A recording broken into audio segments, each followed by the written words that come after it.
हम लोग सीटेट के लिए इम्पोर्टेंट एमसीक्यू करने वाले हैं। पहला सवाल है, भारत में राज्य के राज्यपाल की नियुक्ति कौन करता है? ऑप्शन है प्रधानमंत्री, सर्वोच्च न्यायालय के मुख्य न्यायाधीश, भारत के राष्ट्रपति या संसद। भारत के राज्यपाल की राज्य के राज्यपाल की नियुक्ति कौन करता है? आंसर होगा सी, भारत के राष्ट्रपति इसका सही उत्तर है। भारत के राष्ट्रपति राज्यपाल की नियुक्ति करते हैं। अगला सवाल है, भारतीय संविधान के किस अनुच्छेद के तहत राज्य के राज्यपाल की नियुक्ति की जाती है? ऑप्शन है अनुच्छेद 152, अनुच्छेद 153, अनुच्छेद 154, अनुच्छेद 155। इसका सही उत्तर हो जाएगा अनुच्छेद 155। अनुच्छेद 155 के तहत राज्य के राज्यपाल की नियुक्ति की जाती है। अगला सवाल है, विश्व की 80% से अधिक जनसंख्या निवास करती है उत्तर अमेरिका और एशिया में, एशिया व यूरोप में, एशिया और अफ्रीका में, एशिया और दक्षिण अमेरिका में। विश्व की 80% से अधिक जनसंख्या कहाँ निवास करती है? इसका आंसर हो जाएगा एशिया और अफ्रीका में। अगला सवाल है, कथकली शास्त्रीय नृत्य का संबंध किस राज्य से है? तमिलनाडु, उत्तर प्रदेश, केरल, आंध्र प्रदेश। कथकली शास्त्रीय नृत्य का संबंध कहाँ से है? तो इसका आंसर हो जाएगा केरल। केरल इसका सही उत्तर है। कथकली केरल, कथकली कसी केरल। अगला सवाल है, मोहिनी अट्टम शास्त्रीय नृत्य का संबंध किस राज्य से है? तमिलनाडु, उत्तर प्रदेश, केरल या आंध्र प्रदेश। मोहिनी अट्टम का संबंध भी केरल से है। मोहिनी अट्टम और कथकली दोनों का संबंध कहाँ से है? केरल से है। अगला सवाल है, कुचिपुड़ी शास्त्रीय नृत्य का संबंध किस राज्य से? कुचिपुड़ी शास्त्रीय नृत्य का संबंध कहाँ से? तमिलनाडु, उत्तर प्रदेश, केरल, आंध्र प्रदेश। कुचिपुड़ी का संबंध है हमारा कहाँ से है? आंध्र प्रदेश से। कुचिपुड़ी आंध्र प्रदेश से है कुचिपुड़ी का संबंध। अगला सवाल है, सलारिया शास्त्रीय नृत्य का संबंध किस राज्य से? सलारिया तमिलनाडु, उत्तर प्रदेश, केरल, असम। सलारिया शास्त्रीय नृत्य का संबंध किससे है? तो सलारिया का संबंध है असम से। ऑप्शन नंबर डी इसका सही उत्तर है, सलारिया असम से। अगला सवाल है, निम्नलिखित में से कौन सा पुरापाषाण स्थल है? भीमबेटका, बुरजहोम, इनाम गांव, हल्लर। कौन सा पुरापाषाण स्थल है? पुरापाषाण स्थल है हमारा कौन सा? तो भीमबेटका इसका सही उत्तर है। अगला सवाल है, सूफी संतों के मकबरे को क्या कहा जाता है? इबादत गाह, दरगाह, ईदगाह, खानकाह। सूफी संतों के मकबरे को कहा जाता है दरगाह।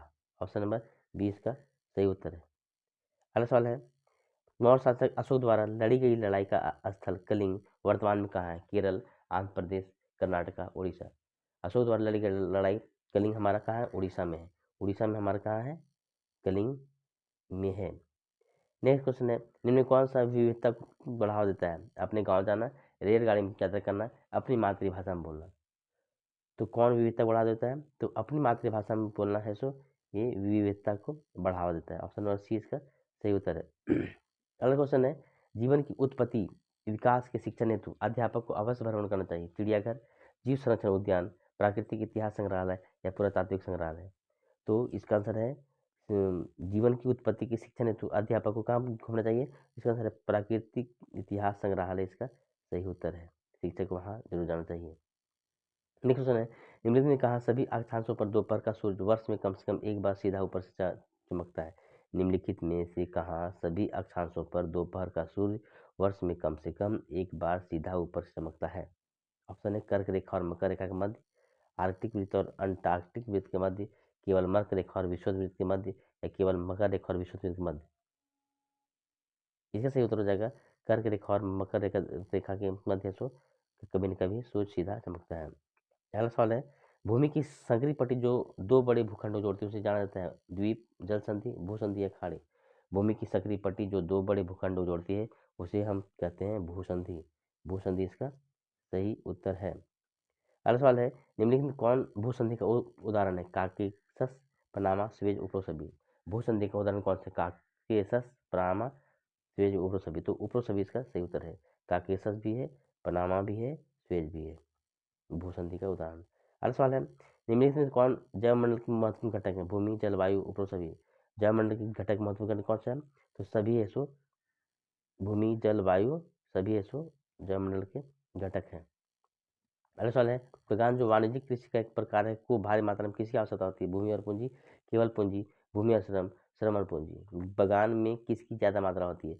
तो इसका आंसर हो जाएगा भूमि और श्रम। भूमि और श्रम की आवश्यकता होती है बागान में।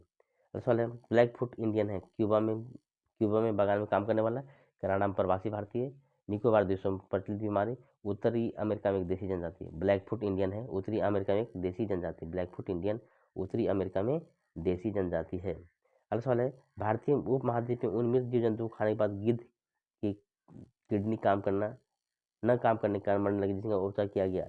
Ibuprofen, Aldrin, diclofenac, aspirin. ये वाला क्वेश्चन पहले भी करवाए हैं, इसका आंसर है डिक्लोफेनेक। डिक्लोफेनेक है जो गिद्धों को दिया गया था उपचार के लिए। अगला सवाल है पवन क्रियाएं छत्रक सेल बनाती है जो प्रायः पाए जाते हैं रेगिस्तानों में, उष्णकटिबंधीय तटीय क्षेत्रों में, पहाड़ों में, पठारों में। पवन क्रियाएं छत्रक सेल बनाती है जो रेगिस्तान में पाए जाते हैं। रेगिस्तान में पवन छत्रक सेल पाए जाते हैं। ये था अंतिम क्वेश्चन। नेक्स्ट अगले वीडियो में। Thanks for watching.